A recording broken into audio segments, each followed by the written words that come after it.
Good morning, St. Francis, and good morning, people of God. It is Tuesday, the 16th day of May, 2023, Tuesday of the 6th week of Easter. It is the 38th day of the Easter season, coming to you from Alexandria, Virginia, where Duke Street, one of the major arteries that goes through Alexandria, is right over here. And this is Fairfield Suites, an Inn and Suites, where we are staying on day 2 of our 8th grade trip to Washington, D.C. Had a fantastic day yesterday. Went to visit the Holocaust, U.S. Holocaust Memorial Museum, and then we did some tours of various monuments, lots of monuments, lots of walking. Went to the Capitol building, and now we are getting ready to go back and see more monuments, and then go to the museum, the African American History and Culture Museum.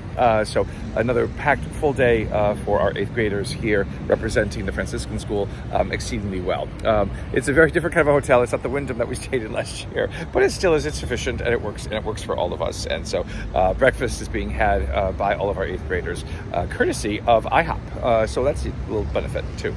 So today, on this Tuesday of the 6th week of Easter, the great event where, or the great incident where Peter and Silas now, because Barnabas had been with Peter, and now Barnabas has gone off on his own, and we don't ever really hear from him again. And Silas is now joined with Peter, and they are imprisoned by some of the Jews or some of the Gentiles, the Romans, who are not happy with their preaching and things like that. And so, but while they are imprisoned, an earthquake happens, and they are freed from their shackles, and the gate to the prison door opens, and the prison guard wants to go and kill himself, because again, if they escape, then that's bad for him, and that's what you do when you lose prisoners. You go ahead and you sacrifice yourself. But Paul and Silas say, no, don't do that. We're here. And then they talk to him about Jesus. He comes to believe in Jesus.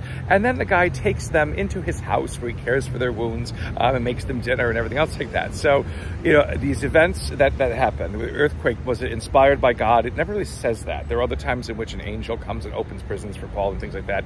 But this was an earthquake. It happens, and it's basically becomes another moment for conversion, another moment for explaining the gospel, for allowing the gospel to take root, again, in the lives of a person who did not believe in the gospel to begin with, and somebody who was not Jewish, again, a Gentile. So the way that the gospel spreads, and again, the effect that it has on their lives, it causes them to reach out in a kindness that perhaps never would have been thought to reach out anymore, because that's what the gospel should do. It should always lead us to acts of kindness and acts of compassion and acts of understanding, not in trying to lay upon people more and more burdens and difficulties of responsibilities and consciousness of your sinfulness and how terrible you are, and thank God that God does not take vengeance upon you. That is not the gospel. That is not what we're supposed to be doing. We're not supposed to live in fear. We are not supposed to live in any way, shape, or form fearful of God, especially. But what the gospel can do is open up our hearts and minds to things that we have never perhaps considered before. And again, the Easter season is always about trying to help us realize that, as long as we are attentive to what Easter is trying to tell us. Again, 6th week of Easter, we may have forgotten that it is Easter, but it still is, and still has a couple more days to go. In the Gospel, John's Gospel, Jesus kind of, again, chides the disciples, you know, that they're not asking where he's going to. All they know is that he's leaving. He's like, why are you not asking me where I'm going, and things like that. And basically, Jesus then says, but I have to go. I have to go to send the spirits that you can carry on the work that I have begun.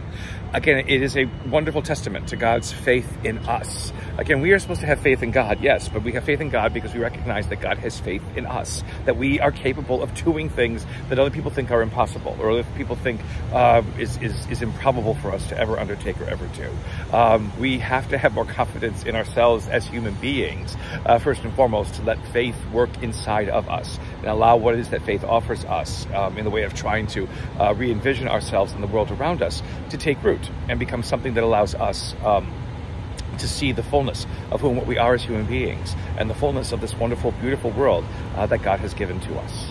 A continued blessed Easter season, St. Francis and people of God, as the 8th grade continues its journey and its adventure in Washington, D.C. May the Lord give you his peace.